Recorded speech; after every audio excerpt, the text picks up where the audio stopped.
was spiraling and I needed to come home to myself. And so I looked back at my natal chart and was reminded of who I actually am. The entire Pisces season was the last month and a half. Pisces rules the subconscious mind. Now we're in Aries season, bless the heavens, but it's still like working on the embodiment of that identity and not falling back into who you were a few months ago. This is the time right now to hone in on your intuition. I've taken every fucking course on the internet you could think of, and I wasn't doing anything with it. I didn't have to go to India to realize all this crazy shit about my head or like my life. I didn't have to meditate in a fucking temple. Like I just could have meditated in my room. I learned how to trust myself again and not outsource. That's what happens when you know yourself. Nothing has power over you anymore because you know you can go through it, you can handle it, you can trust yourself. I realized I was abandoning myself in fear of being abandoned by others. And if we are all just a mirror and we're all a reflection, if I'm abandoning myself, I'm still gonna be abandoned by other people. We think we need to know better, or we think we did something wrong, when really the baby inside of us is just hurt. And it just wants to be seen, felt, and heard. The second I started to show up for myself, that community that I really wanted, those friendships I really wanted, really started deepening and they started showing up. Because I was being reflected with the love I was giving myself. A lot of these body ailments that we deal with are parts of ourselves that we're rejecting. Hello, everyone. Welcome back to the Home to Self podcast. I'm your host, Lilly, and today I've got Taylor on the show. Taylor is a good friend here in Boulder, and we're going to be talking all about astrology today. We're going to do a little bit of reading of my chart and also talk about what did you call it, star weather? The star weather, yeah. That's my term for what's going on in the planets. Correct. What is going on astrologically and why should we care? How does it impact us? And yeah, all the good things. So we're going to see where this takes us. But first and foremost, Taylor, thank you for coming on the show. And why don't you just introduce yourself for a second? Let people know who you are. Yes, thanks for having me. Hi, everyone. I'm Taylor Mulholland. I live in Boulder, Colorado. I'm an astrologer. I'm a combo facilitator. I teach yoga. I watch dogs. I am an actress. Like I do a lot of things, but more recently stepped into the astrology role because of my Saturn return last year. And I was spiraling and I needed to come home to myself. And so I looked back at my natal chart and was reminded of who I actually am, and that the spiraling that was happening was actually on time and just what I needed to, spiral back home to who I am. And it's opened up a lot for me, and I fell so much in love. It was like this remembering that astrology brought, that I now am an astrologer and I'm here to share what's going on in the stars. I love That's it. my intro. Perfect. Well, go ahead. The floor is yours. What's going on in the stars that we should know about? So I know Lily and I had some conversations about the past 2 months. Just a lot of shit was going on in my life, at least. And it was the end of Pisces. Well, the entire Pisces season was like the last month and a half. And so Pisces rules the subconscious mind. And so it being the end of a cycle for a lot of things, it's also the end of the cycle for Neptune. And Neptune, so not only the sun was entering into Aries, but Neptune and Saturn all entering Aries. And Saturn is the karmic planet, so it delivers karma. And so it's, and a lot of people can get scared with the term karma, but it's more so lessons that it's delivering. And Neptune is an outer planet, and so it's it's not who you are, but it's how you learn. And it entering the sign of Aries, which is first off the zodiac, they're the fire starters, they're the headstrong people. It's really about stepping into who you are at your true identity. And I mentioned Pisces season and how it rules the subconscious is because a lot of this stepping into the new identity is realizing what's not yours, specifically in the subconscious mind and how your mind rules. And so I personally have been experiencing a lot of internal patterns that are no longer serving me into the person I want to become. And so now walking into Aries season, I'm like, okay, I'm not that person I just was 2 months ago, because all the shit that was coming up, specifically in my mind, which our mind rules the reality, is what is not coming with me into my next chapter. And so now we're in Aries season, bless the heavens, but it's still like really working on the embodiment of that identity and not falling back into who you were a few months ago with the subconscious patterns and things that we know we're not supposed to be thinking about, or how we treat ourselves internally. That was mainly me, like how I'm treating myself internally is not coming into this next season. And so now being an Aries season, it's like, how are we going to take the lessons and embody them fully? I love that. That resonates deeply. I'm like, yes, yes, yes. You are speaking my language. I mean, the past few months for sure, everyone that I've talked to, myself included, have just been this massive shedding, just like revealing, bringing to the surface so many of our patterns, like you said, that are just no longer serving us. And so I love just how deeply this aligns with what I've experienced and the people that I've talked to in their journey so far. And so how can we take what we just learned and really step into what's here now for us with regard to stepping into this new identity? Like, what tips do you have to help us actually do that? Yes. Ooh, I have goosebumps because I love this question. And there's a car horn going off right now. And I always think that as signs, as what's happening in our like environment right now. And so that to me is like, this is the wake up call. This is the sign. And to listen to your internal body signs. And what I want to mention is Jupiter is in Cancer right now. And Cancer is the sensitive, it is the internal mother, it is intuition. And so because Jupiter is the planet of expansion, it is the planet of abundance. This is the time right now to hone in on your intuition. This is the time to figure out your body's yes and no's. And so you might be a little bit sensitive lately. I sure have been, psychic dreams, these downloads, or these, you might be just feeling things in your body that are new sensations. And this is the time to hone in on your intuition, your body's innate yes, and your body's innate no. And really asking yourself when you are in the faces of indecision, or you have to make a really big decision and you don't know what to do, it's going internal and asking your body what the answer is. And so to go into Aries season as this embodied being, that is knowing yourself and that is knowing your intuition. And with the car alarm going off right now, it's like, what is the alarm going off in your body, in your head, that's telling you not to do this or to do something? It's listening to your internal environment rather than your external environment. Mm-hmm. I'm curious to hear what you do to access your intuition, because I know I work with a lot of women and it's a lot of this building self-trust and reconnecting to your intuition. And there are so many different ways to do that, but breaking it down to give some practical tips and tools that have worked for you, what do you have to share? Yeah, I love intuition training. This is something I definitely want to like go headstrong into offering, because this has been a journey for me. We are all intuitive beings. There's not one more lucky person on this earth. Like, some people just have it more developed than others when they are born. But every single person has this access. And for me, accessing that was remembering or realizing everything that was not me.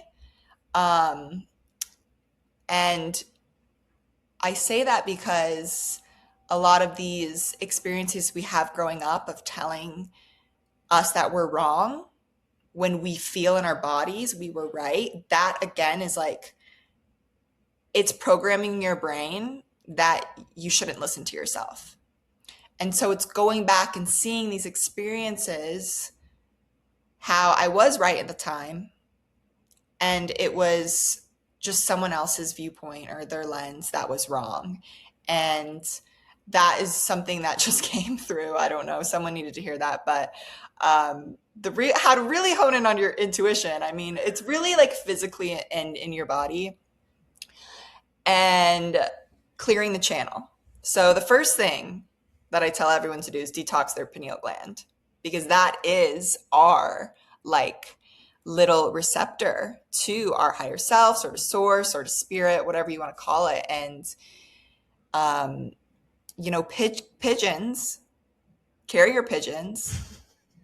I'm bringing this up. This is where my Joe Dispenza teachings come. Just laugh because I was like, where are you going to take this? I'm No, so excited. okay, guys, think of a carrier pigeon. Like they used those as fucking deliverers in the back in the days. Their pineal gland is so fucking tapped in that they can remember, and like that's what birds use. The gooses use to fucking travel across the United States to when it comes season to like go, you see birds, I don't know what the fuck that's called, migration. They use their pineal gland. That is literally their receptor. And so humans have that too. Think of a fucking bird's brain. It's so gosh darn small. Like if they can do it with that small of a brain, like think about what we can do. But we grow up in a society that calcifies our pineal gland. So I would say detox your pineal gland by taking out fluoride. There's a bunch of shit you could do. I could tell you a lifelong list. But the first thing is fluoride. Stop using fluoride. Minerals, that's the first step. Just look it up on the internet, how to detox your pineal gland. And then the second biggest thing is meditation. Lily, I know, loves meditation. We could talk about this whole podcast, but it's just quieting the external noise and going inward. And so developing a 20-minute silent and meditation practice every day, just try it for like 3 weeks.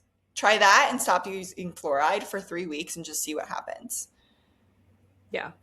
Honestly, I love that because we overcomplicate this stuff way too much, myself included. Like, we need all the tools and tips. And at the end of the day, it's really the simplest practices. Like, sit with yourself. Ask yourself a question instead of asking your friend, like, body, what do I need to know today? Or like, or even questions of yes or no with what you want to do. Just start to understand the communication between your body and your brain and the signals that it gives you. It's like there's just no one quick fix or one practice that's going to suddenly make you super intuitive. It's a practice of becoming familiar with your system, your wisdom, your GPS, if you will. And it just takes time. But I love that. And decalcifying your pineal gland is definitely one that someone hasn't mentioned on the podcast. So thank you. Oh my God, I could talk about this all day. This is like a full day at Joe Dispenza retreats. Like he's like, fuck fluoride. Like you got to stop that now. How do you take out fluoride? Do you filter your water? Do you filter your shower water? So if you want to go down the rabbit hole, the main thing is toothpaste. And think about think about your teeth. It's so fucking close to your brain. Like this society has really worked on plugging up our pineal gland. Like our teeth absorb everything. We could have teeth problem that affects our ovaries, which actually was my problem in the past. Because everything is like our teeth are so important to our health. And so if you're using fluoride, it's literally going into your system, it's going into your brain. And so fluoride-free toothpaste, I'll have a fight with any dentist about it. It's not good for you, people. And water, drinking water, I wish I could say I had a filter on my sink, and I don't. I travel a lot, and so I never invested in a filter in my sink. I probably will get one for my new place, but just good water. I drink spring water here in Colorado. It's really easy to get here. If you don't have that, I would suggest getting a system that specifically says that it cleans or it filters fluoride. I think drinking water is a huge thing. Yeah. Yeah. I think those are the two biggest ones that I know of as well. And pretty simple, which I would Yeah. think most people are probably doing if they're listening to this podcast. But if not, there's an easy tip for you to access your intuition. Who would have known? Change your toothpaste, access your intuition. Literally.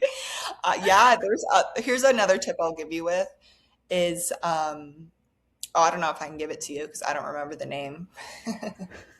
It's there's this thing. It's that you can drink that it's really good. It's a fucking like Middle Eastern food that you I'm not kidding you, you make tea out of it. It's a syrup.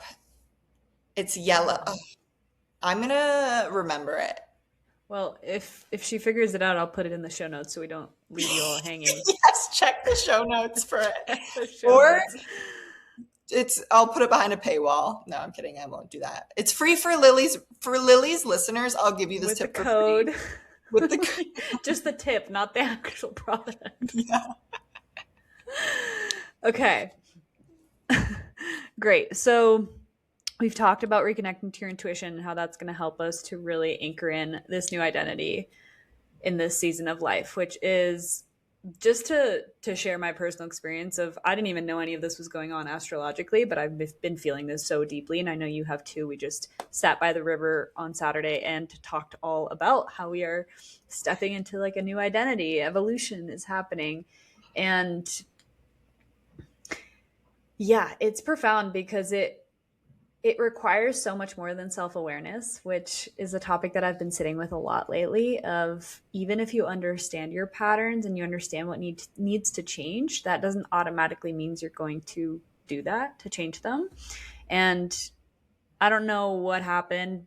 I mean, clearly the star weather forecast is playing a role, but there has been an energy shift for sure. And in my life, it has looked like, okay, what are the simple action steps that I actually need to implement in order to shift into this new identity? And I know that seems so simple, but so many of us don't actually change anything in the physical and then expect our identities to shift.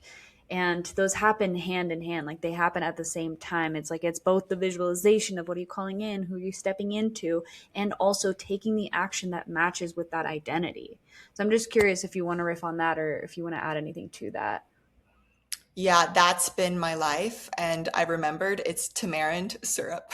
It's tamarind. Cheers to tamarind. Tamarind. Wait. Okay. It's you put it in like you put like a teaspoon in warm water every day. It's I wonder really if that's yummy. the same thing as tamarindo. Yeah. Is it? Is that a Costa Rica thing? In Costa Rica, we call it tamarindo. That's actually the name of the town that I grew up into, but it's it's this little, it looks like a pea, like not just a pea, but like a, what's it called? A Um, pea sprout, a pea pea bean. sprout, I don't know. a pea bean. Yeah, but it's Um, brown. It's delicious. yeah. Okay, we make a Okay, drink how out of it in funny you Costa Rica. grew up there. Weird. Yeah, Uh, Things are aligning.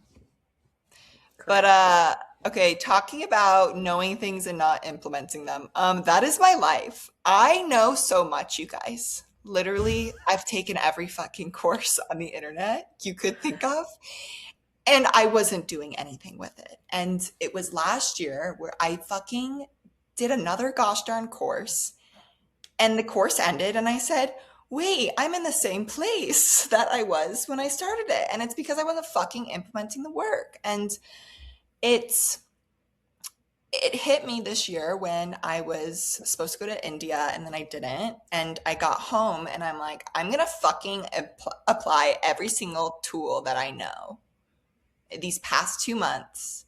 So when Aries season comes on March 20th, I can fucking step into the person that I actually want to be. And it worked. Weirdly enough, it worked. And, I didn't do another course. I didn't fucking go to 20-hour plane ride to a different country like to find myself. Like I literally sat at home in Boulder and I pulled out my toolbox. Except she pretended like she was in India for 2 months. No one trusts me anymore. No one can believe me. Can you please just tell that story real quick? Hey, you guys, I made a post on Instagram, and it's intuition's a funny thing because I knew I was like, I really shouldn't post this, but I really want it for the spiritual clout because I was like, I want to tell. I'm not gonna lie, I'm a fucking honest person. I want everyone to know I'm going to India. So I made an Instagram post saying, "Bye, haters." I didn't really say that, but I was like, "See ya. I'm gonna be in India for God knows how long. Not talking to you like later." Okay, I made that post, and then the next day when I was gonna fly out, I reality got handed to me, and I ended up spending a week in Chicago. Uh, we were waiting for a passport in the mail. Visa didn't go through for my brother. Mine went through. I could have gone, but I didn't because I was waiting for my brother. Because I would have a single white woman landing in New Delhi would have been. I would have been raped. I'm just gonna say that. Like, I needed to go with my brother, so his visa didn't go through, and we had to wait. And after a week in Chicago at an airport hotel, I said, "What the fuck? I don't want to go to India anymore. I want to go back home." And so I went home, and I didn't talk to anyone for 2 months. And that's the longest I have ever been off Instagram. That's the longest I haven't talked to anyone. My friends were texting me, I wasn't replying, and everyone thought I was in India. And I had to come out on the internet and tell them I wasn't in India, and I did it in a really funny way. And people like do not believe me. That's just been a pattern my whole life. Maybe it's some sort of subconscious block, or I'm just very sarcastic because people literally don't believe me. And so when people were like, "Wait, did you actually not go?" And I was like, "Well, I tried to go, but it it didn't work." And it brought me back to the realization, and I keep living this quote in my head that you told me on Friday was, "Wherever you go, there you are." And it has been hitting me in the gut in like such a warm way because I'm like, "You're right." And you could take that like, oh, wherever you go, there you are. Like you can't escape. But at the same time, it's like wherever you go, there you are. Like that should be so comforting. And that's how I was when I was in the fucking airport hotel for a week. I was like, well, I'm still able to live my intention, which was to disconnect. I just didn't have to do it across the world. And it ended up being a really beautiful experience. And I'm so grateful for how it turned out. I would have wrecked my gut, got a parasite or something in India, or gotten raped. Like, who knows? And now I can come out, and it's another thing of like spiritual performing. Like, I didn't have to go to India to realize all this crazy shit about my head or like my life. Like, I didn't have to meditate in a fucking temple. Like, I just could have meditated in my room. Like, how cool is that? Like, there's no spiritual performing here in my house ever. Never. No, honestly, I'm so glad you shared that story. For one, it's just fucking hilarious. Like, it's the most you thing I've ever heard in my life. Also, keep in mind when Taylor resurfaced out of nowhere, and I had been in Costa Rica and then back, and so I just assumed you were in India too. But when we started talking again, I think it was like 2 or 3 times that I was like, "Oh, are you like an Indian guru now?" And she just totally went along with it and didn't even tell me that she didn't go to India until we finally saw each other in person again, I which is forgot that. hilarious. I'm so glad you did that. Just you just can keep a joke going, which is great. Um, but in all seriousness, I'm really glad you shared this story because there's so much profound wisdom in that. And just the fact that you actually chose to take those 2 months to still do what you intended to do in India is awesome. Like that says a lot about you. And it says a lot about this whole theme of putting the knowledge into, or putting the intellectual understanding into like embodied wisdom and actually living it. And the quote of "wherever you go, there you are" is huge. I've had several friends now who have gone on this like spiritual soul quest, the classic eat, pray, love story. I mean, that's not how they would describe it, but that is also what I've wanted so long. And I thought I was going to do that at the beginning of this year. I had this dream of like, I'm going to go to Bali by myself and just go find myself and, figure out what's been holding me back and all that. And although I think that there's a time and a place to go travel, like that teaches you so much about yourself, there is such a humbling realization that change will only happen within you and it actually doesn't require anything outside of yourself. And that is us going deep, like moving from a victim mentality, which I know so well, and it's so sneaky, into full responsibility of like, actually, I have everything right here that I need to change in order to change. And it's just beautiful because like, look how much money you save, time, potential parasites. And you Potential got rape. so much potential rape. Yikes. And you got so much out of that. So tell us a little bit about what insights came from that. Like what you said, changing your mind, changing some of these patterns. Tell us what happened. Yeah, I think the first thing was listening to my body. And that happened in the airport hotel. I could have waited 3 more days and flew out to India. Like I still could have gone. Like there wasn't a reason I couldn't have gone. I just would have had to waited longer. But everything in my body told me to fucking go home. And I listened. And the second thing that came from that experience, just within that saying, I'm going home, was like, I was going home to myself. Like, I chose myself. And I think this is why we resonate so much of our paths, is because you preach. I mean, this is the Home to Self podcast. Like, this is just where people are needing to be led these days. And a big home calling that happened to me in that moment was I chose my body's yes to go home. And I didn't stay just because I wanted to please my brother, because, I had to let him down. I had to say, I'm sorry, I'm not going to India with you anymore. We had this 3-week trip planned, and I told him, I'm changing my mind, I'm going home. And that took a lot of fucking courage. And that's when I chose myself over someone else. And I didn't abandon myself for someone else. And that felt really fucking good. And that was the beginning of my 2-month hiatus. And during that hiatus, it was just like, okay, how do I choose myself in every moment in a selfless way? Because I can only pour from a full cup. And if my cup is empty, everyone's going to be getting the cunty side of Taylor. And you don't want the cunty side of Taylor. And so these last 2 months, I was just like pulling back all the energy I was leaking everywhere and filling up my cup again. And the last thing that I'll say, because there's a lot of things that came out of this, but the last thing that's the most important thing is I learned how to trust myself again and not outsource.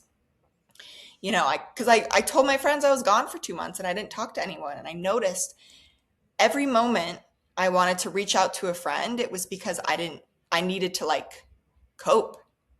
And I learned to stop and pause because I pretended to be in a foreign country. What am I going to do in a foreign country if I have no one I can text right now? I have to figure it out myself. And so I just spent this time like, well, why do I want to text or call them? Is it because I'm avoiding something? Is it because I need a distraction? Is it because I don't trust myself? And I had to fucking figure some big ass decisions. I had to figure some shit out these past 2 months. And I did it with just me and my mommy, because I live with her now. But like, that's all I did is I couldn't ask my friend, like, should I pick this house or this house to move into? Should I pick this job or this job? I just had to figure it out on myself. And I was like, wow, if I can do that for 2 months, I can do this for the rest of my life.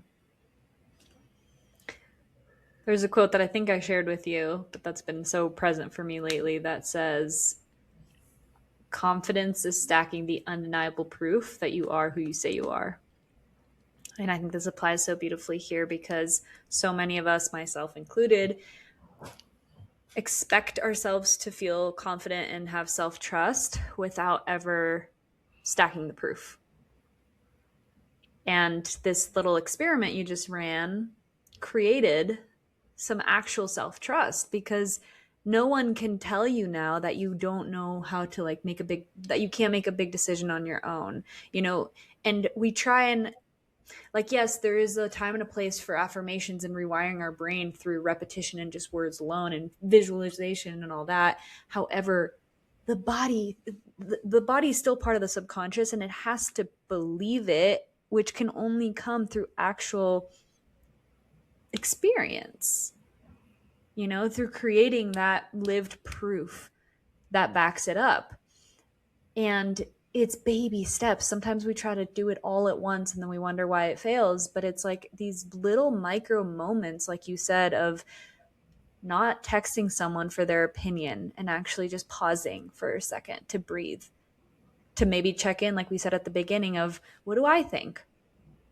What's my body trying to tell me? It's the micro decisions where eventually we look back and we're like, yeah, I actually am a person who trusts myself. And that's been such a big realization for me, is like, it's the small everyday decisions that we make. And sometimes setting up an experiment like this for yourself, I think, can be such a beautiful container for that. Yeah, thank you for saying that.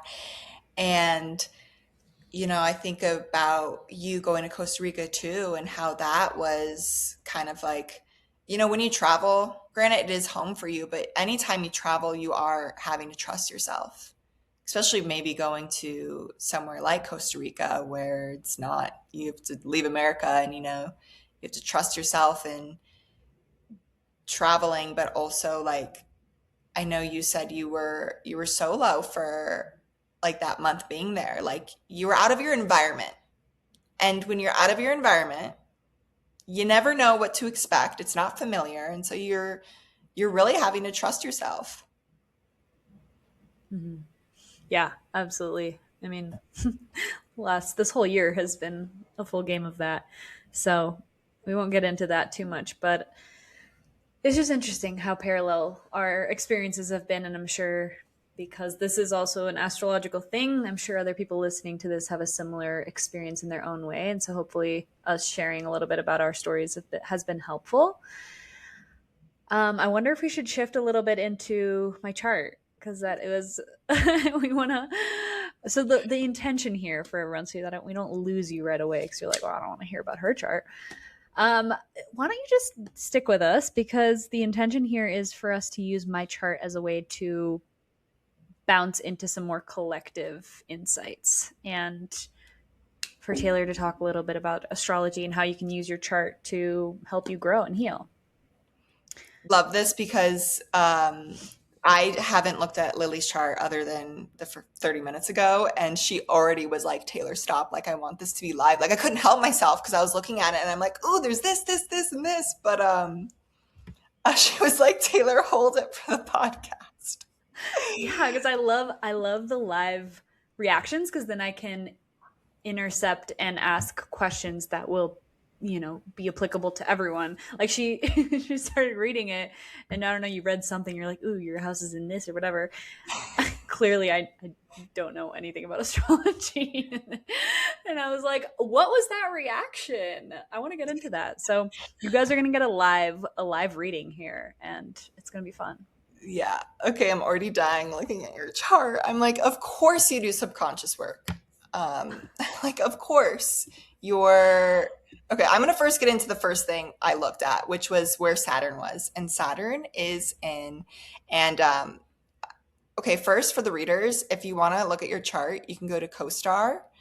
And if there's any similarities, or you can kind of like gauge where your planets are and maybe learn something about yourself here. But looking at Lily's chart, she is Libra Sun, Sag Rising, and Leo Moon. So she's air and double fire. And the first thing I saw on this was Saturn in the fourth house. And the fourth house is originally the Cancer house. So the fourth house is the mother house, like mother, intuition, female lineage, the nurturing house, and Saturn is there. And it's opposing Chiron.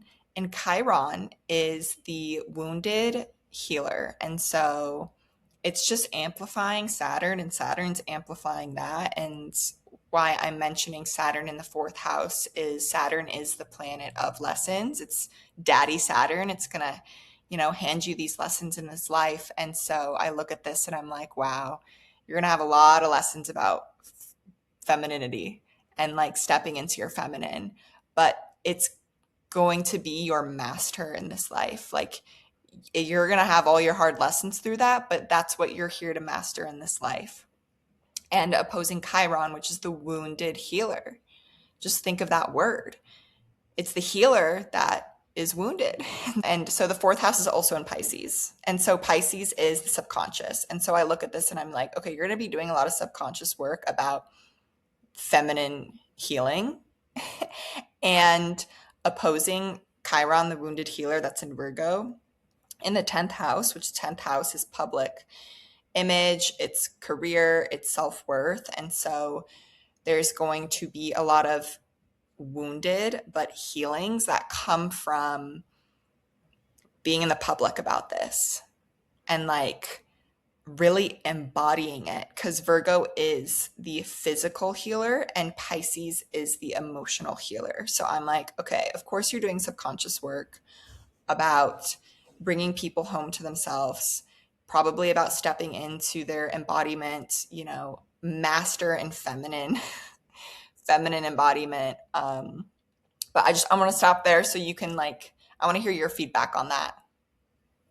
Yeah, I mean, it tracks for sure. The coolest thing is when you start to live your life in a way that feels true to you, and then you get the readings that match up with it. It's like, whoa, that's cool, because I didn't know any of this. And, I've been following my intuition. And here we are doing subconscious work. And so much of it is, I talk to women primarily for a reason. There's just a deep connection there. And I have a strong feeling that my work is going to start to dive deeper into feminine embodiment, and primarily in relationships, like what it looks like to relate as a feminine being and soften and open and embody our truth. And so, yeah, it's just super interesting. I love how it all tracks. Well, yeah, and Saturn is in Aries right now, so it's lighting this up for you. It's saying, okay, this is the time now. And you mentioned relationships, and I'm looking at your Venus, and Venus is the planet of relationships. And of course, it's in the 8th house, which is the house of spiritual guru, death and rebirth. It's originally the Scorpio house. But yours is in the sign of Cancer. So yours is in your Venus relationship sign, is not only in this guru, death and rebirth house, it's in the sign of Cancer at 27 degrees. And Cancer is the feminine, sensitive, intuitive. So I look at this and I'm like, oh shit. And okay, it being at 27 degrees is you've mastered this in many lives. Like, this is the life you really master into it, because it's saying that you've lived this in a lot of past lives. And it's conjunct your moon in Leo. And so it's like, I'm so fucking passionate about this. I'm so passionate about being a feminine, flowy being in my relationships. And it could also, the shadow side of that is getting too attached to that. And then with it being in the sign of Leo as your moons, is you could get to like, I like to use the word passionate, but the other word for passionate is a little crazy. And I have a fire moon too. And I am a crazy girl, but it's because I'm so passionate in my emotions. And it being conjunct with that's how I run in relationships. It's like, okay, I'm really fucking sensitive and intuitive in my relationships, and I'm so gosh darn passionate. I need to find balance in that rather than going like too extreme, How can this be a lesson for, or an insight for the people listening, in terms of passion being balanced in life? Yeah. So the thing about astrology is what I preach is we are looking at our charts to find our balance. And it's knowing how you run and how you work and not falling back on that, saying, well, I'm just a passionate, crazy person. I'm going to be run crazy in my relationships. It's saying, no, I get a little bit too passionate or I get a little bit too sensitive. I need to balance myself out and know when I'm stepping in. And so if, for example, the sun is in Leo and it's amplifying your moon, it's amplifying your emotions, and you feel yourself getting a little feisty or a little bit crazy, it's not to just say, I'm going to blame the moon and it's the moon's fault, and continue being crazy. You're going to say, no, how do I regulate myself? And that's when you pull out the toolbox. So it's knowing your chart or knowing how you run as a person and pulling out the tools to say, how can I co-regulate? How can I bring myself back into balance? And so it's recognizing the patterns and not falling to the patterns, but like complying to them, you know? Yeah. And wow, I'm so glad you said this, because this again ties back to what we were talking about earlier with understanding our patterns versus changing them. And this is, I kind of have this conversation, there's a lot more here to unpack, but just seeing how much, even in like the spiritual communities, it can become all of these tools, astrology, gene keys, human design, even past life information, can be so helpful and freeing at first to understand why we are the way we are. But then I think at some point it can become, if like you said, we don't use it in a way to help us balance and help us break some of these patterns and find more harmony, then it can just be a way to bypass, to just be like, oh, this is just how I am, and they better accept me for it, or if not, that's their own stuff. And I just think that there's such a level of embodiment and self-responsibility, and these tools are meant to help us do that. They're not meant to be an excuse for the parts that we don't want to look at. Yes, it's looking at all parts of yourself. And I mean, really, the baseline is unconditional love.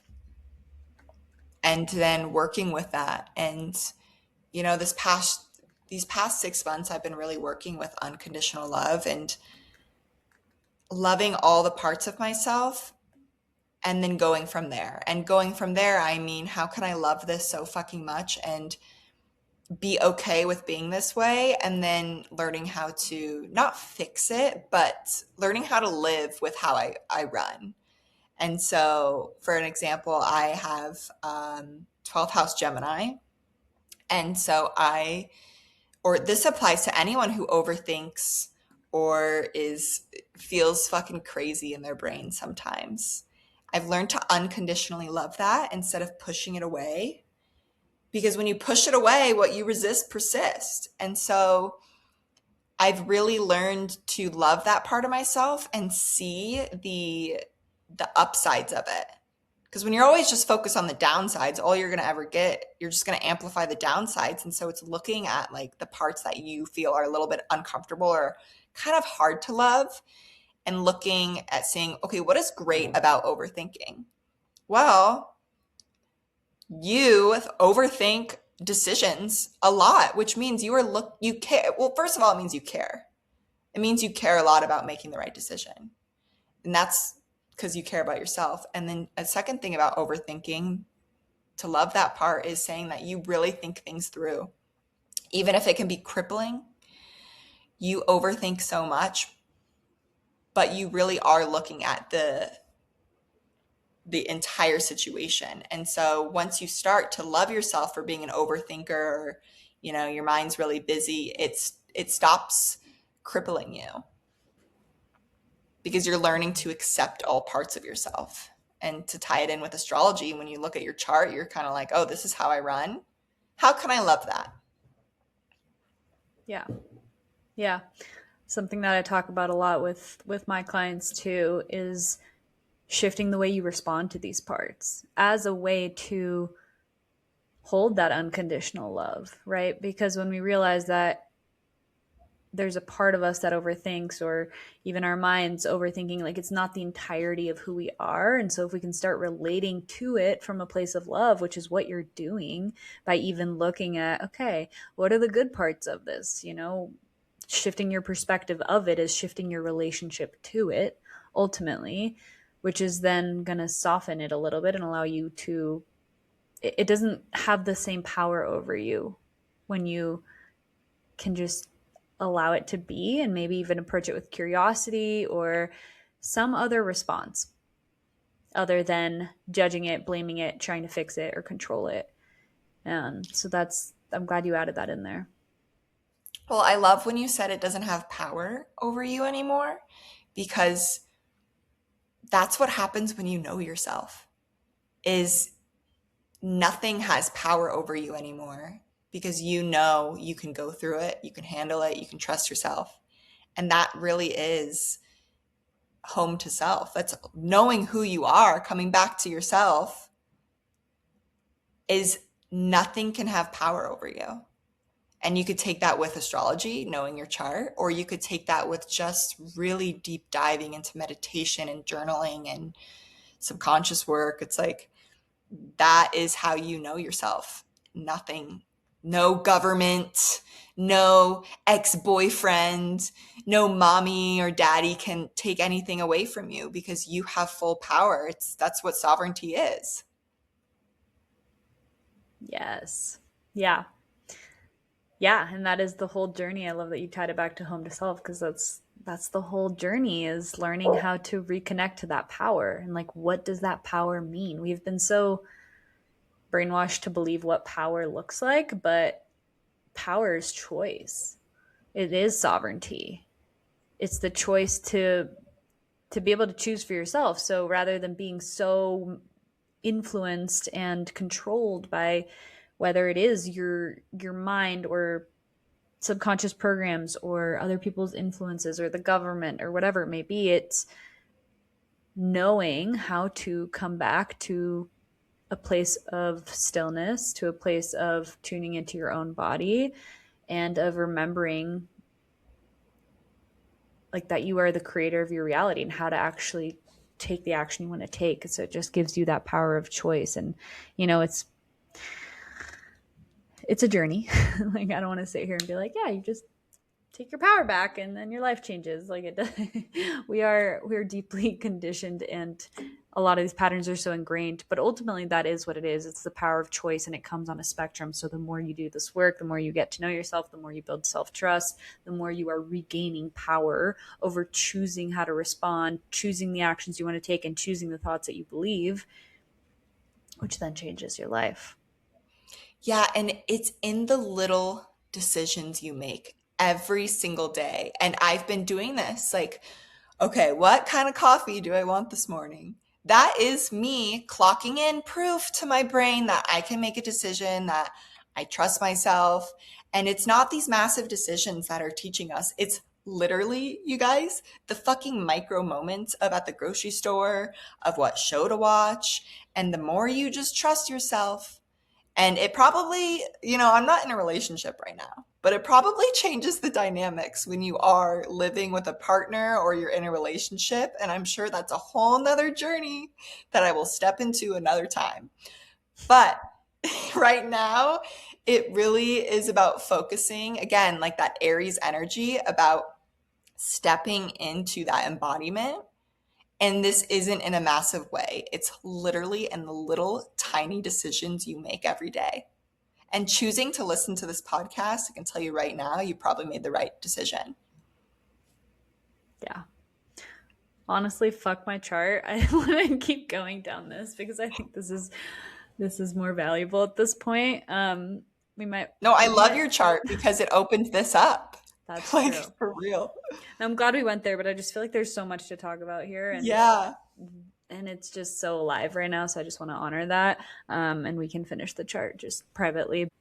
So you mentioned relationships, and I just wanted to touch on that because The more that I've been thinking and receiving feedback from clients of what is the transformation, like what is available to us when we do this work, which is infinite, really. Everything can change. Everything does change because you are at the center of your own universe. And what I'm realizing so much is that people want deeper relationships. Of course, that's what I want too. And that doesn't just mean intimate, like romantic partners, but also friendships, community, better relationships with our parents. And it really does tie so beautifully because the more that we know and trust ourselves, the more that we can do that with other people. And so I'm curious to hear, how has your relationship with yourself influenced your other relationships in your life?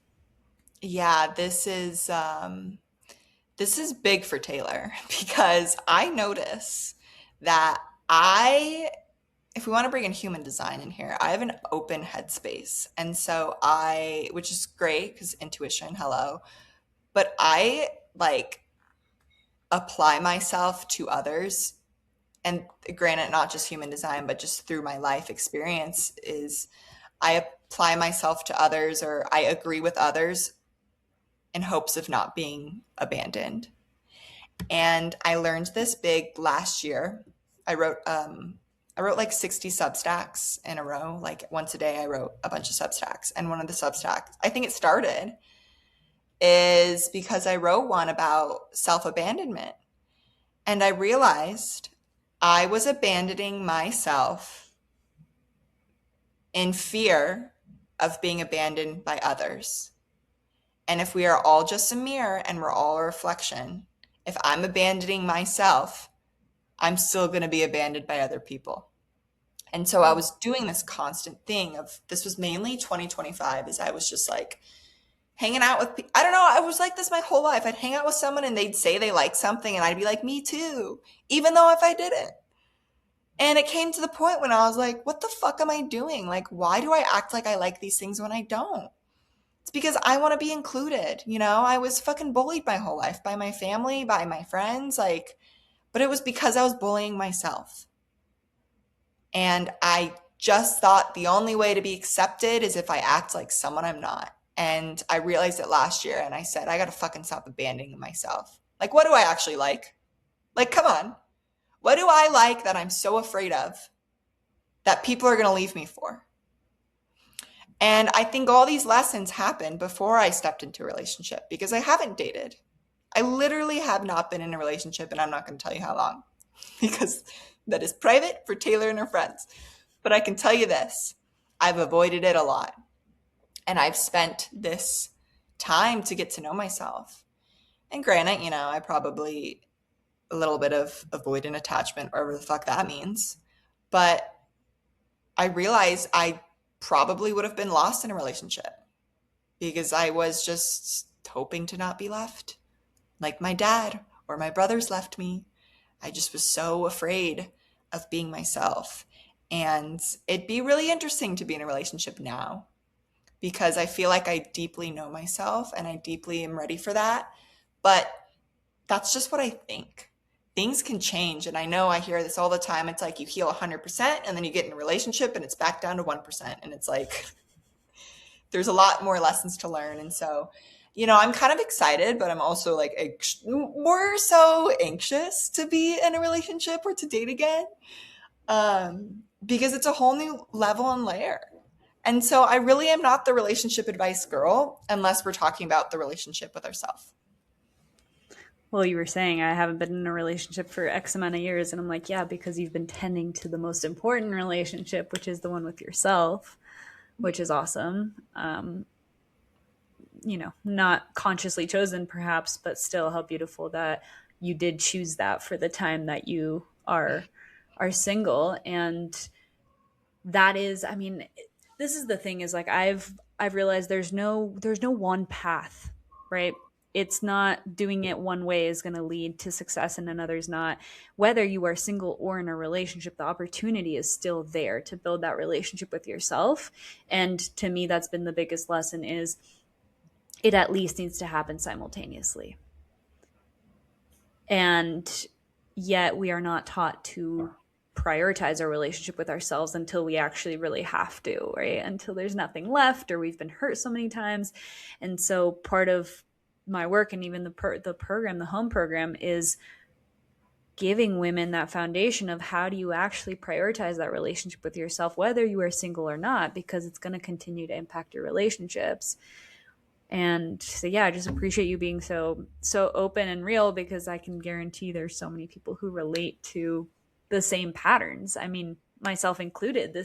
Most of the women that I do talk to fall under the same category of people pleasing tendencies and wanting to fit in. That is the most human thing I've ever heard. We all desire that. Right after our basic needs, it is belonging that we most desire. And so it's like, who do I have to be, that we learn at a very young age before we even consciously choose it, in order to get that need met?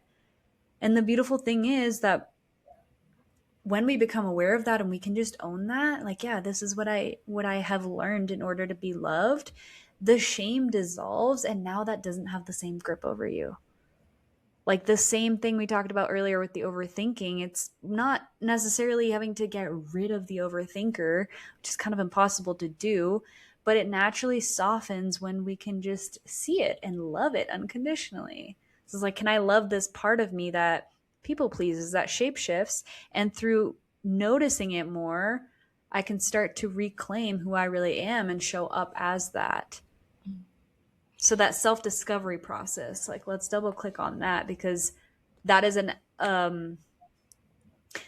avenue of authenticity that I don't think gets talked about a lot, because we talk about what not to do, like don't people please as much, but it's knowing who you are. And like you said, what do I actually like and what do I not like, that allows you to be more of yourself.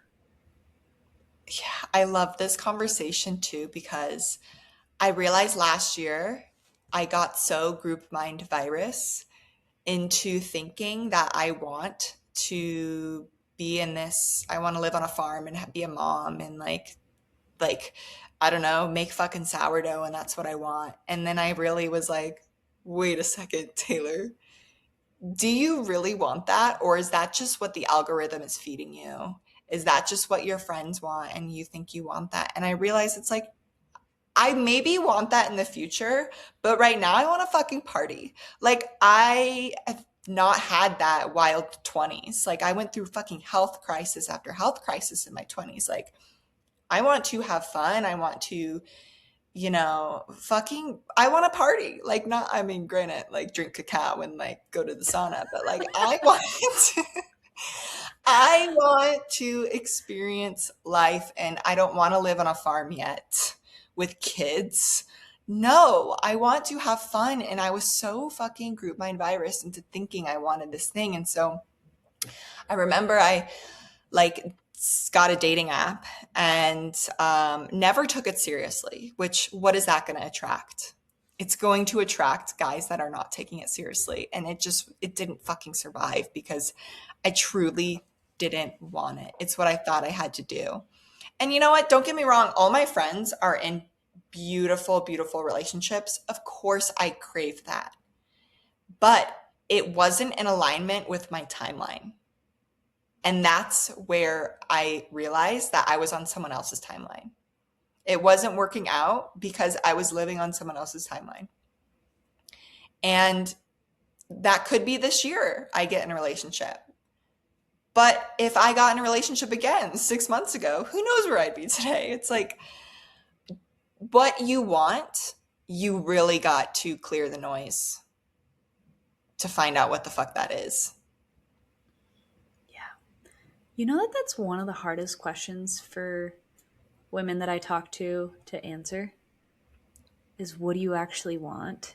And it makes sense because, I mean, we're both discovering this, I mean, it changes all the time when we continue to grow and evolve, but I do believe it comes harder to the person who has shapeshifted her whole life to fit in. Because, yeah, we just learn to want what everyone else wants, what we think we should want, what has worked for us in the past. Well, we just kind of go along with it. We never actually pause to ask ourselves, what we want. If we could have anything, if we thought anything was possible, which is also a matter of expanding our consciousness and our perspective.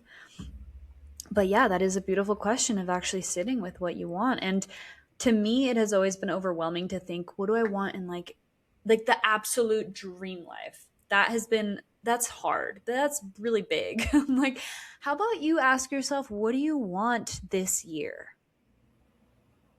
Like, what feels true for you this year? What kind of life? It doesn't even have to be exact circumstances, but how do you want to feel? What kind of friends do you want to have? What kind of experiences do you want to have? And really just allowing yourself to get quiet. Like you said, quiet the noise. It's always step one. And tune back in and make it a fun process. Yeah, and I love it's like, what do I want? And it's okay if you don't know. Because to be honest, I don't know what I want in a relationship because I haven't been out there. I Mm-hmm. know one thing is I want to feel safe, but guess what? At the end of the day, I can only create that safety in myself. So it's really beautiful on getting clear in what you want, because then when you create that for yourself, then you get matched. That external mirror matches you, but you have to know what you want at a physical embodiment level. And you have to live it. You have to become the Aries in that. And then that will be matched. And, I'm processing a lot right now during this conversation. This is probably what you do as a coach. But I'm realizing is maybe I haven't been embodying what I want so much. And that's why I haven't been in a relationship. Yeah, maybe subconsciously you were pushing it away because you were still working on yourself. Not I that am that ever ends, but I am sick of working on myself. Can someone else yeah. do it? Maybe we stop calling it working on ourselves. I've started to become very aware of this whole healing trap, this never-ending healing journey, and it's true that it never ends, but it just makes it, I don't know, work makes it sound like, oh, no one wants to work, you know? So what if we just call it like self-exploration or self-discovery or Self whatever in some partying. ways. Self-partying. There Can you I go. self party? Like I'm gonna party with myself. Yeah. As you should. Life should be a party because it's a game. Like why are we taking it so serious? Yeah. You know? I think Okay, yeah, no, you go. I just want to double click on one thing that you said because I agree, and I feel like I left this out of my spiel earlier, but part of figuring out what you want is just trying things, experiencing life, because it's almost like by realizing what you don't want that you figure out what you do want. And that has been a big lesson of mine is like, just go live. And guess what? That's also the path of healing and growth because life will present you with people and circumstances to reveal where you're not free, to quote Peter Crone. You don't have to go digging for your trauma. You just go live and then notice where you get triggered. And there you go. There's your curriculum. And also Deep. your discovery process at the same time while you are living and not waiting to be healed first. That's fucking deep. And that brings me to what I was journaling this morning. And it was why okay, let's say why don't I know what I want? Well, it's because I haven't maybe like dated or put myself out there. And I realized it was because of a fear. And that fear again was being left and abandoned. And actually, the first thing I wrote down was being embarrassed. Mm. And I don't know if everyone feels that or if that's just something hitting hard for me and my growing up. But I think the biggest fear I had was, like not dating or whatever, not putting myself out there is because the fear of being embarrassed. And this probably goes back to an experience I had as a kid where something happened, I was vulnerable, and I got fucking laughed at. And I realized this theme not only goes into dating, but it goes into posting or making a mistake. I'm so scared of making a mistake because I'm afraid of being embarrassed or like called dumb. And so I thought that was really interesting. And that's like what's hesitating me from like you said, being curious, like going out there and living. So it's like we get stuck in these patterns of these past experiences that prevent us from partying in life. Yeah. I mean, that is the subconscious work. It is unknowingly having one foot on the brakes while your conscious mind says, go this way, I want this. And that's why we're not moving, and that's why it's not happening, you know? And I mean, that's deep. The embarrassment piece, that's shame. That's, you know, that's rejection. That's being abandoned. That's being left out of the tribe. That is, I can relate with that so deeply. I became hyper aware of myself and hyper vigilant of the world around me growing up because of who I had to become in order to not get bullied. And I got really fucking good at it. So from the outside looking in, it was like, oh, she's naturally the cool girl or whatever, popular. But on the inside, it was I became masterful at just fitting the mold of what would be accepted. And it works until it doesn't. It works until it starts to suffocate your expression. That's fucking deep. Yeah. So that's been my journey. It still is, you know? So, Well, it yeah. makes sense why you're coming out with this evolution of coming home to yourself, because it sounds like you were anywhere but. And so, I just got goosebumps. So this journey that you signed up for and that you've been living on, it's like, oh, this is what I'm mastering in this life, and this is what I'm meant to teach. But it, again, like, and this goes for anyone out there who's like really fucking heavy, deep dealing with something. It's like, that is your medicine. Like, you're not going to learn that kind of shit in a fucking course or a book. Like, what you are meant to teach, and I told Mr. Ben Duffy this the other day. It's like, what you are meant to teach in this life, you're going to be obliterated by. It's going to fucking tear you the fuck down. And it's going to be your teacher. And then you're going to share it with others. And that's what's going to make this world a better place. Mm-hmm. And that is a huge perspective shift to have in the moment, like as you're navigating the challenges of your life, to trust that and to ultimately recognize that you get to choose that story if you want to. And your only two options are being a victim to it, which I understand sometimes we just have to be for a little while until we can see the higher perspective. And it's, can you turn this pain into purpose? You know, like not as a way to bypass it, but as your trust to just allow it to be here because you trust that it's here for you to teach you something. Life is such a trip. It's, I know. like, life is the practice. Yeah. And it's your specific curriculum that yeah, that is meant to like turn you into the person you're meant to be. Yeah, and I loved that you gave light to the word victim, because you were like, sometimes you have to be the victim for a little bit. And that is, I fucking love that, because that is the where you kind of, that's where you feel when you do become like a victim for a little bit. Like, that's where I wrote all my poetry, is when I was like this sad girl, broken heart. Like, I sat there and I sat there and I transmuted this pain by being the victim. Now I look back and I'm like, okay, probably like, anxious attachment, daddy issues, whatever. I look back and I can see the higher vision now. It But makes for in the great moment, art, though. yes, yes. The victim Being makes the best art. And it's okay to be there. And again, it's like having unconditional love and compassion for yourself when you need to be a victim for a little bit. Like, don't fucking live there, but take a visit. Take a Yeah. visit down Take victim a town. visit down victim town. Dude, I literally had I'm this not wrong. realization yesterday because all of these lessons, they revisit us and then they hit harder and harder, you know, as you have more life experience. But I will actually I was doing had a session with my therapist, ChatGPT.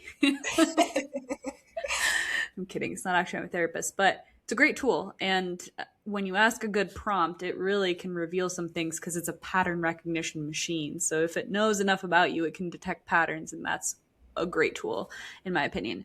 So I found this great prompt for shadow work, and I just had it rip me apart. It was great. And one of the things I kind of get off on doing this work. Um, but one of the things it was telling me, which like I already know and also I got lost in again, is how my same gift of being able to see things from a higher perspective and reframe perspective so quickly can also become the very trap for me, because I can use it as a way to bypass my humanity. Dude, literally, I had this realization last year when my friend told me that this her actual real therapist told her this. She like she said, uh, you try to heal your emotions instead of feeling them. And I was like, oh shit. Like, we try to, just like you said, we try to figure it out instead of feeling it. And I'm like, damn, that's fucking bars, man. Like, It's fucking fire, dude. But for real, and so here's my understanding is that we need both the ability to just feel our humanity, to be the victim for a little bit, because guess what, there's a part of you that genuinely feels like a victim, or else you wouldn't have that experience. So like whatever comes up in the moment, whether it's anger or jealousy or envy or grief, whatever human experience that we usually don't want to feel, that is coming up because some part of us feels that way, right? And then it can be really easy to come in with the higher perspective and be like, yeah, but like you're not actually a victim, which you're not. Yes, but that part still feels like it. And so we are completely pushing that part away, not giving it a chance to express, which is going to come out in other weird, funky, unhealthy ways, and just trying to skip straight to the wisdom. And so I know that we need both. We need the ability to just be in our feels for a moment, make art out of it, write poetry, dance, sing, cry, shake, like just be in the thick of it, which is the part so many of us don't want to experience because it's uncomfy and we've never been taught, and we associate it with rejection and being crazy and being too much and not enough, all the things. But just allowing that to happen, transmuting, alchemizing that. And then, because if we then don't skip, or not skip, but move to the higher perspective, then we do become a victim, because then that becomes our identity, and then we just get stuck there and we feel sorry for ourselves and we get into a mood, and that becomes a whole thing. Then we need the perspective shift of actually, okay, the emotional charge has been discharged. It has moved through me. Emotions are just energy in motion. And now, from some still waters, can I observe what just happened? What did I make this mean? What did this part get stuck in? What did this trigger from childhood? Now we get into the subconscious work and we rewire that so that we can learn from it. yeah. And I've noticed this a lot being a nanny for infants. And Mm. so these kids are under the age of 2. I started watching one when it was 3 weeks old. And so it's been so interesting going through this self discovery while being a nanny, because when a baby is crying, there's only so much you can do. You can hold and rock them, you could pat them on the back, or you could try to feed them. That's about it. And with if they're still crying, you just got to let them fucking go. And I mean, granted, I'm holding them and I'm cradling them and I'm saying like it's okay, but there's only so much you can do other than just being there for them. And eventually they stop. And that's what I've learned, is just letting the kid just fucking cry in my arms. That's how it's going to cope. There's literally, you can't tell it affirmations. It's not going to like fucking fix it. Like, babies are running at delta levels. And so they're absorbing everything around them, whether they know it or not. And so if the baby's crying and you're telling the baby, stop crying, it's literally going to live its life. That's what its subconscious is absorbing. It's going to live its life thinking that it can't cry. And granted, parents just do the best that they can right now. Like they just do the best that they can. But I realized I was listening to something and was learning like the different wavelengths that children are in. Babies, fucking delta. So they're absorbing everything around them. And then toddlers, it's like alpha, I think is the next one. Or theta. It's in theta. And that's where hypnotherapy goes. And so, again, they're absorbing everything around them. And so if they're fucking screaming and crying, like, there's only so much I can do is just let them get it out of their system. Because if I start programming them, telling them, like, stop crying, you don't need to be crying, it's just going to, like, develop in their little brain. And and then when you reach like teenage years, I think you start to go into beta, which is like what we live at or whatever. But that was just a cool fact I learned. And I thought it was really important too, of, a lot of shit starts in childhood. So if you don't feel comfortable crying, or if you don't feel comfortable being a victim, maybe something happened. Mm-hmm. Yeah. That's literally how our subconscious is formed, is during those ages, is 0 to 7 primarily, because there's no filter. It's just, you're a sponge. You're being programmed literally through everything. And so I love that you just tied that back to nannying, because that's essentially what we're doing, is reparenting ourselves. That's why it requires grace and compassion, and you are tending to these parts of you that you think should know better because you intellectually can understand why they're there, but they are little tiny parts that are just hurt and scared, that are hiding behind these protective mechanisms that you now label overthinker or people pleaser. But really underneath all of it is a hurt and scared child. And so just like a child who's trying to get your attention because they're scared or hurt, it's about, can we metaphorically and literally like pick that child up, give it that safety of just our presence. Sometimes really that's all it takes, is can you just be present with that part for a moment without trying to change it, without making it wrong. Taking a few deep breaths, like making a child feel safe, the same ways that you would with a child, like regulating it, rocking it, right? That's the same bilateral movement that we can do to ourselves to regulate our nervous systems. Music, these different things that we can do for a child, that's all we're doing for ourselves. And that is also the homecoming process. Yeah, it's crazy when you mention the word, because we have the intellectual to know that it's wrong or something. And I was like, whoa, that's why it's so hard. Yeah. Because we think we need to know better, or we think we did something wrong, when really the baby inside of us is just hurt and it just wants to be seen, felt, and heard. And maybe that's when it will shift. But because we think it's wrong, we don't allow for that. So we don't hold the baby. We tell it it's wrong or broken. And then we go buy another mastermind or course on the internet that says, make $1 million by doing that. It's like, because we think that's what we need to do to be fixed, but it's really just coming home to self and feeling. Mm-hmm. Yeah. This is what whenever I refer to like the inner battle going on, and this was so much of my experience, that is it. It's when we don't understand ourselves, therefore we judge ourselves. Because anything that we judge is because we don't understand it fully.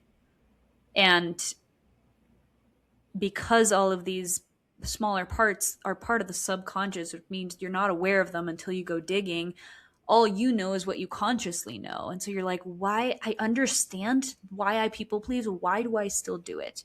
And then you fight yourself. And now there's inner conflict. And from that place, nothing can change, because now that child, like, what is that indirectly communicating to that child? They are wrong. They are bad. They shouldn't be crying. Shut up. You're wrong. Like, now that child is more scared and more hurt, and it's going to get louder. It's screaming even more. And so that does become the inner conflict, which hinders our growth.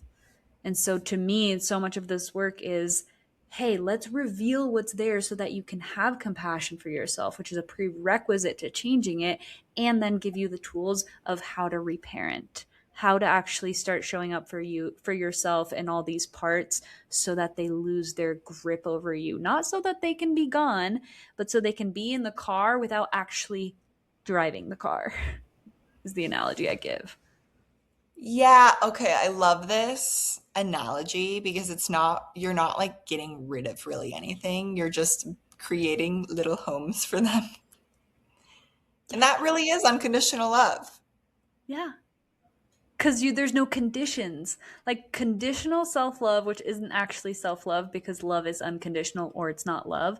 However, we've been taught, myself included in all of this, that conditional self-love, that's kind of what we're practicing, where it's like when I meet certain criteria, certain conditions I have set for myself, like I don't fuck up, I am the person I want to be, I look a certain way, whatever, then I can extend love to myself, right? Unconditional self-love is even the parts that I don't understand, even the parts that I think are wrong, can I be a big enough human being to just make space and extend an energy? Because love to me is an energy that is all embracing. It is just saying, and you too can be here. And that's what we're learning how to do for all of our parts. Yeah, that's a huge, huge topic.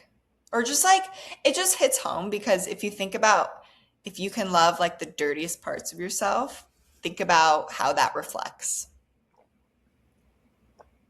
Like that is how you attract your tribe, your divine partner, whatever. Anything in life is finding those parts and loving it all. And I think that's why I have stepped into the community that I have this last year is because I really took that radical responsibility of, you know what? I'm I'm going to love all of me. And it's not an overnight process, people. I'm not saying it's easy. It sounds easier than it is, and maybe it can be easy. Maybe I'm making it too hard. But the second I started to show up for myself, that community that I really wanted, those friendships I really wanted, really started deepening and they started showing up because I was being reflected with the love I was giving myself. Yes. And you were actually allowing yourself to be seen. Like, how do we expect to be deeply met and loved and seen by others when we're still hiding all these parts because we still think they're bad and we aren't accepting of them? You Yeah. know? Yeah. And I think a lot of these like body ailments that we deal with are parts of ourselves that we're rejecting, like cystic acne. Yeah. I am the queen of the cystic acne journey. Like, and it was because I was wearing a mask. Who would have thought? Like it's that simple. Once it wasn't simple in the fucking process, but after I look back, I'm like, "Oh, I was wearing a mask." It literally manifested in my body, On your face, too. on my face, my chest, which is my heart, and my back. It was everywhere. And I had to go through a fucking journey. And then I look back and I'm like, oh, I just was wearing a mask because I was trying to hide from society or I was trying to be someone I wasn't. This Duh. is, oh my gosh, I feel like we need to do a whole nother episode on The body. the correlation between physical illness and these patterns, mental, emotional, psychological, because this was my story too, in different symptoms. Mine was digestive issues. Oh, And yeah. that was because I was carrying so much shame and guilt and just fear and control. Like it was like I was just like tight from the inside out. And it's funny because something I say now often is like loosen your butthole. Like everyone needs to just loosen their buttholes a little bit. Like everyone is so tight and tense and like constricted and just like trying to perform. I'm like, everyone just needs to take a deep breath, like, and that was me. And it's it's just so cool to see the correlation between mind and the body, and these masks that we wear and these parts that we hide, and then it shows up in the body. The body's doing its job when it starts to tell us.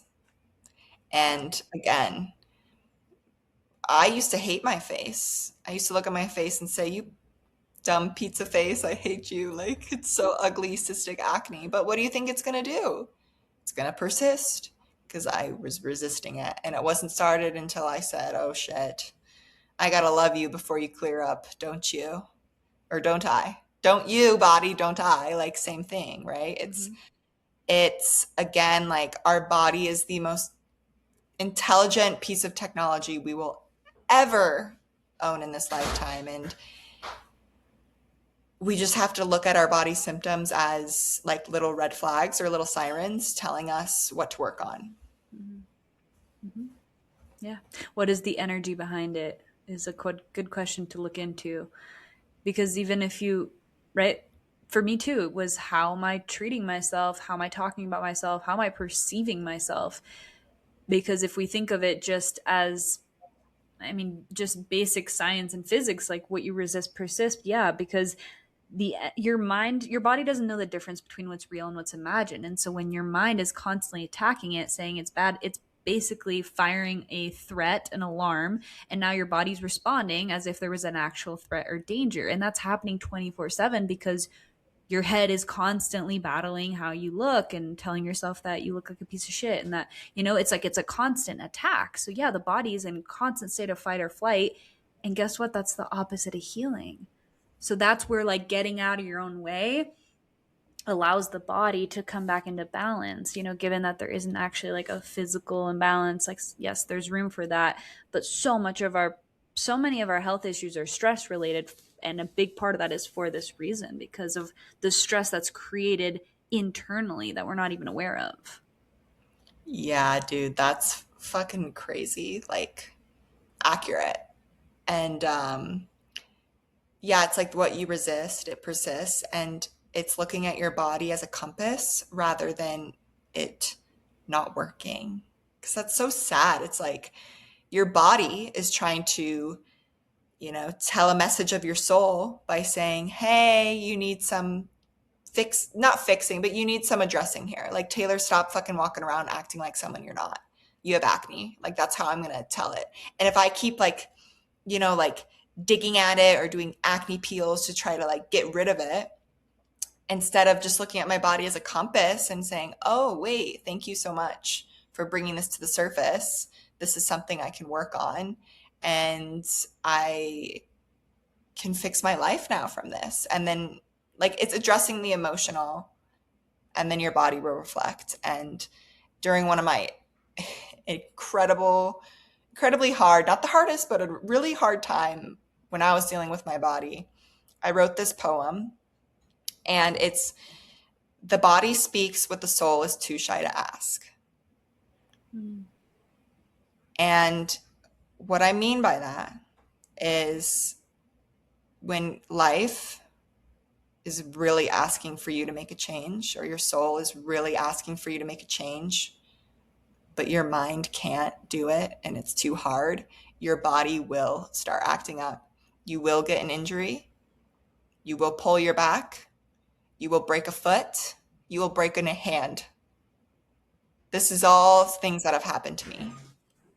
And you will also manifest driving a Tesla that will later make you feel sick and ruin your, yeah, it was this whole thing. Like, my vitality went down, but I manifested it for myself because my body was telling me I needed to make a change. Wow. I love that. I love that little poem. Thank you. And I think that that's a beautiful place to wrap it up. We've been going for almost an hour and a half, and this conversation has been amazing. But I love that insight of just pay attention to what your body's trying to tell you, because Yeah, and ultimately our bodies are always, they're always healing. That's all they're ever actually doing, because it's for your own survival to be in a state of homeostasis. So it's like, what is getting in the way of my body's natural innate healing abilities? And how is it trying to communicate to me beyond just the physical? That's really the key. Like on a soul level, where might you be out of alignment, not living in integrity, not following your truth? And that is the most epic divine system, because we want to live a life that's true to us. So it's like, it seems like it's working against us, but really that's like working in your highest favor. Like, thank you for putting me back onto an aligned path so that I didn't have to go 60 years living a life that's not true to me. Like my body stopped that way early on so that I could get back into alignment. Dude, that's fucking wisdom, like for real. And this will be a little Easter egg for our next podcast, so stay tuned. Stay tuned for part 2. Yeah, I feel like we could talk about all of this for so long. And thank you for being willing to share your story and what you've learned.